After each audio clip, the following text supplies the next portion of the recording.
జై భీమ్. జై భీమ్.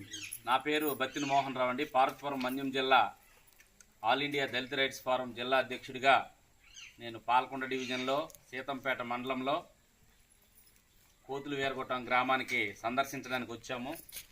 ఇక్కడ ఉన్నటువంటి దళిత సోదరులు ఎస్సీ కమ్యూనిటీకి చెందినటువంటి సుమారు 40 ఇండ్లు ఇక్కడ ఉన్నాయి. ఈ ఇండ్లు చూడండి, ఇక్కడ పెద్ద పెద్ద చెట్లు ఇంటి మీద వాలిపోయి ఉన్నాయి. చింత చెట్లు పురాతన చెట్లులా ఉన్నాయి. ఈ చెట్లు కానీ పడిపోయినట్లయితే సుమారు ప్రాణ నష్టం, ఇక్కడ 10 కుటుంబాలు నష్టపోయే పరిస్థితి అయితే ఉంది. ఈ పరిస్థితిని స్థానిక ఆర్డీఓ గారి దగ్గరికి, స్థానిక పీఓ గారి దగ్గరికి తీసుకొని వెళ్ళాము. అలాగే ఇప్పుడు కలెక్టర్ గారి దగ్గరికి కూడా ఈ సమస్యని నివేదించడానికి మేము సిద్ధంగా ఉన్నాము.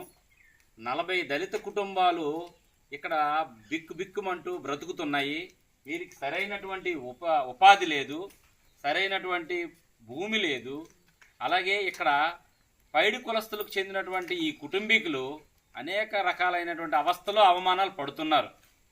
ఎవరైతే డాక్టర్ బాబాసాహెబ్ అంబేద్కర్ ఇచ్చినటువంటి రాజ్యాంగపు హక్కులు ఉన్నాయో ఆ రాజ్యాంగపు హక్కుల్ని అనుభవించడానికి కూడా నోచుకోలేనటువంటి కుటుంబాలు ఇక్కడ ఉన్నాయి.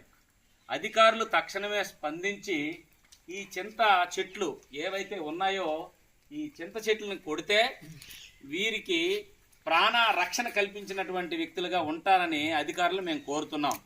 ఎంఆర్ఓ గారు, ఆర్డీఓ గారు, అలాగే పీఓ గారు ఇక్కడ మొన్న ఇటీవలే సందర్శనకు వచ్చారు.